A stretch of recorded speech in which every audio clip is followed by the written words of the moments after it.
Let's start off with Marvel's absolute worst kept secret, the Young Avengers. Discounting Kate Bishop, almost the entire team has already been quietly introduced to the MCU, but haven't started fighting crime yet. Just to count them all off, WandaVision introduced Billy and Tommy, who become known as Wiccan and Speed in the comics. Right now they kinda don't exist, but with the multiverse and magic being a thing, that's hardly a problem.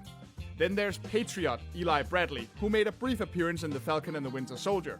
Cassie Sandsmark has been hanging out in the MCU ever since Ant-Man came out, just waiting to become Stature.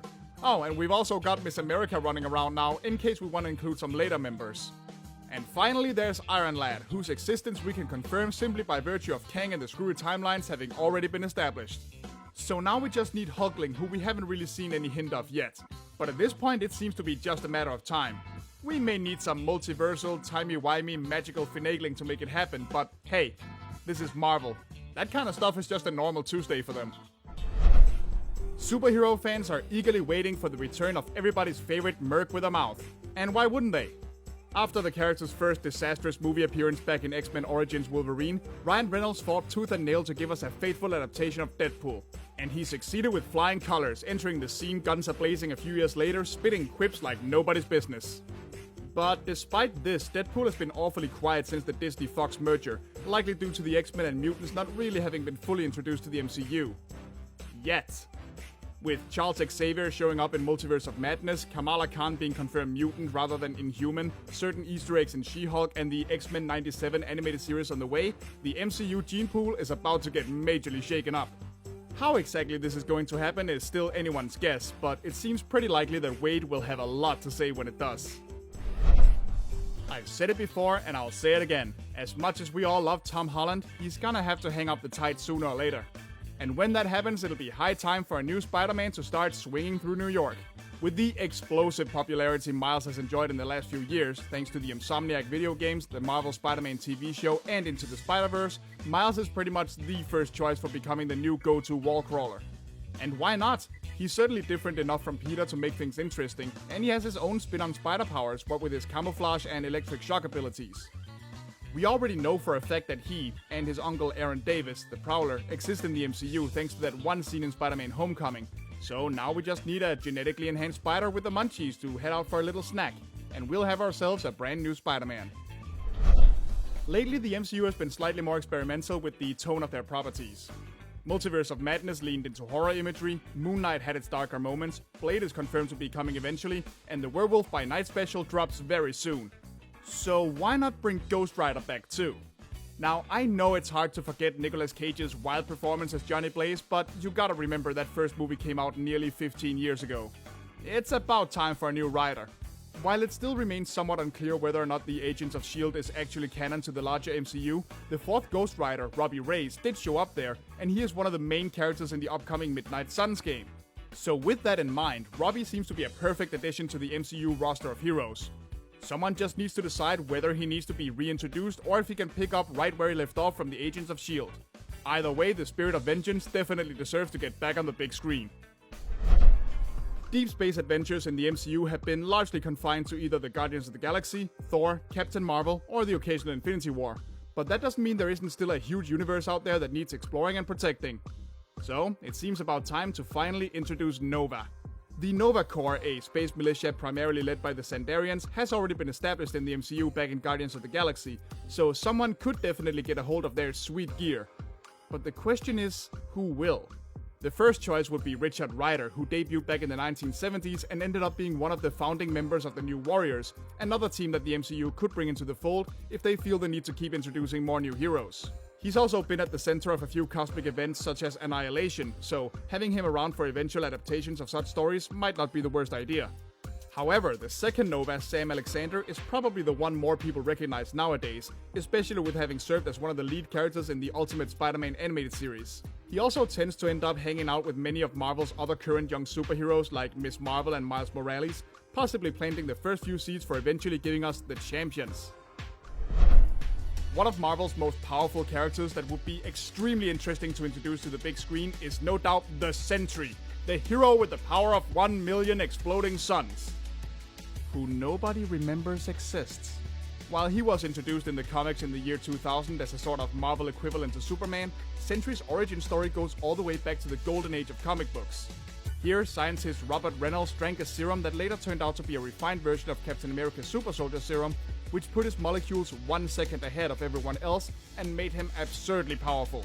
From here, he then battled alongside all of Marvel's greatest superheroes, right until the moment he willingly let everyone forget he existed in order to defeat the Void, who was actually his own repressed dark persona. And with that heroic act, everyone, including Robert himself, forgot about the Sentry, until he eventually resurfaced. Huh. A hero who willingly lets the entire world forget who he is in order to save all of reality. That sure sounds like something a certain other hero can relate to. Aside from just how cool it could be to explore the Sentry as a Superman-like character who suffers from a number of mental illnesses, watching these two swap notes on their similar experiences could make for a very interesting story that would be truly unique to the MCU. Now that the multiverse is just a fact of life in the MCU, it just might be time to bring in Captain Britain. At first glance, he may just be a British Captain America, but that's not really the case. The original Captain Britain, Brian Braddock, doesn't really act out of patriotism and has no connection to the military, but had his powers bestowed upon him by none other than Merlin himself.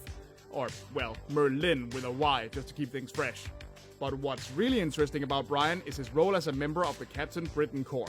A whole slew of Captain Britons from alternate realities led by Merlin, the Corps works tirelessly to protect the multiverse from any threat it may face. Introducing a group like this now that we have a multiverse to worry about could be a lot of fun. But Brian also happens to be a core member of a few British super teams in Marvel, such as Excalibur and the MI13. So if the MCU continues to grow more global in terms of where superheroics take place, like it has been doing with Black Panther, Ms. Marvel and Moon Knight, Brian and his crew are definitely worth considering. Speaking of Excalibur, here's someone we know is already hiding somewhere in the MCU. The Black Knight. Actually the third character to take up the name of Black Knight, Dane Whitman was the nephew of an old enemy of Iron Man and Ant-Man, from whom he inherited a whole castle as well as all of his Black Knight gear, including the mystical and sinister Ebony Blade, which originally belonged to the first Black Knight, Sir Percival. Deciding to become a hero instead, Dane infiltrated the Masters of Evil from within in order to help out the Avengers, eventually earning their trust and becoming a full-fledged Avenger after helping them defeat Kang the Conqueror. Yep, there he is again. That dude is everywhere. So with the Kang connection and already having the Ebony Blade, the stage is pretty much set for the Black Knight to appear in the MCU. But the question is, in which role? Since we know he's been speaking to Blade, some are hoping he will appear in an eventual Midnight Suns film, although he doesn't really have a history with them in the comics. He does, however, have history with the previously mentioned Excalibur, MI13, and even the lesser-known Euroforce, leaving even more ways for the MCU to go more global. But whatever you do, Marvel, just don't make us wait 14 years to make this tease relevant. Again. Now, I don't know about you, but I was super happy to see Hercules show up at the end of Thor: Love and Thunder. The Olympian oaf has been a mainstay of Marvel for ages, and while he is usually a hero, he has battled Thor on many occasions. And what with the whole beating the crap out of his dad thing, that's probably what's going to happen next. However, he's not the only Olympian to ever join some branch of the Avengers. The god of war Ares has done that too. Originally portrayed as a villain way back in the 60s who has battled both Thor and Hercules multiple times, the violent and incredibly strong Ares has, in modern day, been more of an anti-hero. Just one with a tendency to join the wrong teams with overall good intentions, and getting way too violent for most clean-cut superheroes to approve of. With a Hercules vs. Thor battle seeming almost inevitable at this point, would it be awesome to see the two butting heads eventually reconciling and instead having to join forces against Ares? Remember how I mentioned that the MCU is experimenting with tone lately? Well, that doesn't just go for the slightly darker aspects of the Marvel Universe, it goes for comedy too. Now sure, the franchise has definitely always been lighthearted, but with She-Hulk going almost full superhero sitcom, and not in a subversive way like WandaVision did, the gates have been opened for adding even more goofiness to the MCU. And if they want to go down that path, they might as well introduce the Great Lakes Avengers. A deliberately ridiculous and often ineffective super team, the Great Lakes Avengers consists of some of the strangest heroes Marvel has to offer.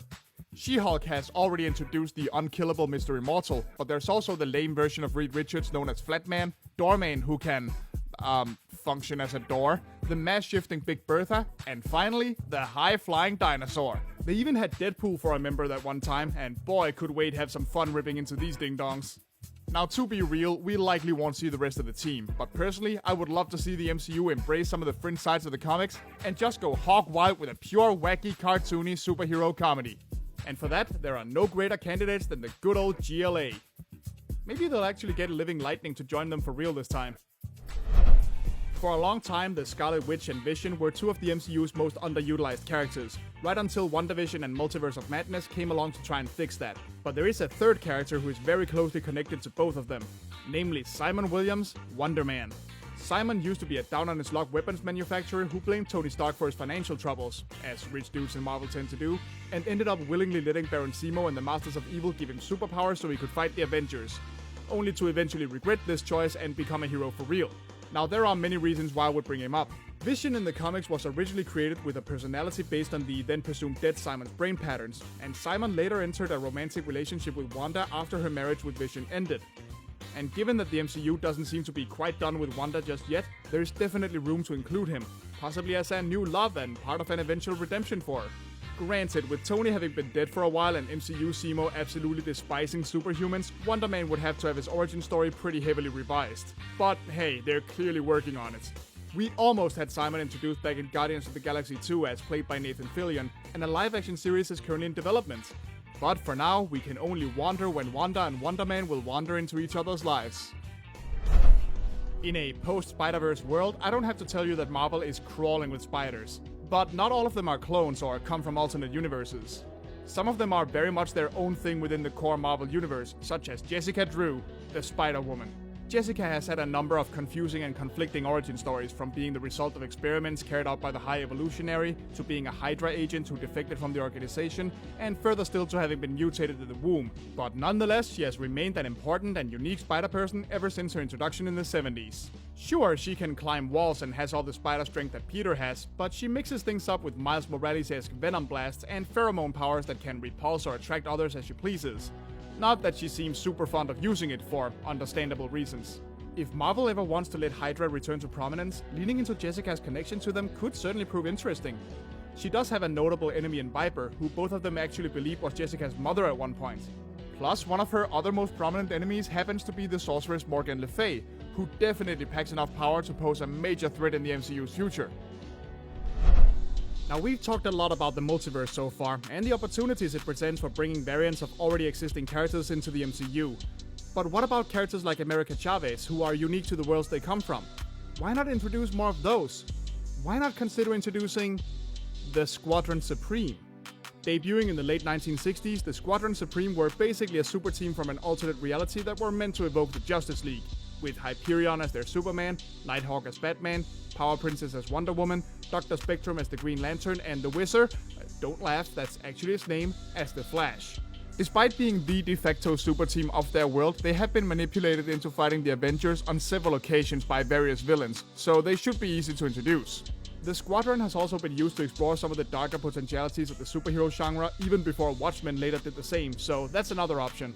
Or, if we want to go meta and give Deadpool more stuff to talk about, they could even represent Warner's past grittier attempts at superhero flicks. Really, with the Squadron, the possibilities seem endless. Here's one that's been rumored for a while: Wendell Vaughn, better known as the cosmic hero Quasar. After getting kicked out of S.H.I.E.L.D., Wendell found himself using the mysterious quantum bands, powerful bracelets created by a being known as Eon, in order to defend himself and his father from AIM.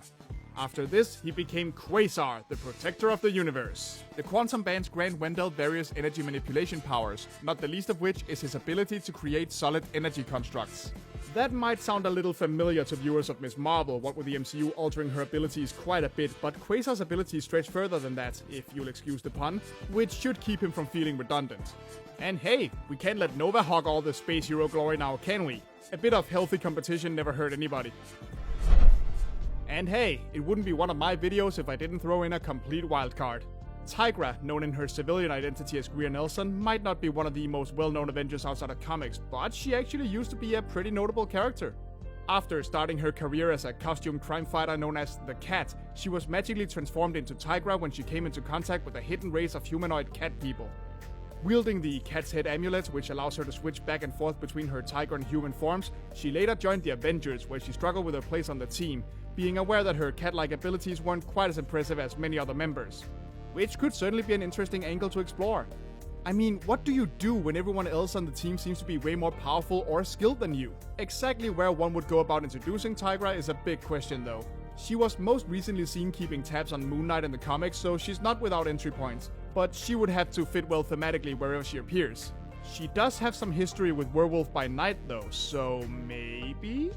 So yeah, who knows when or if Marvel will let the cat out of the bag, but here's hoping they do eventually.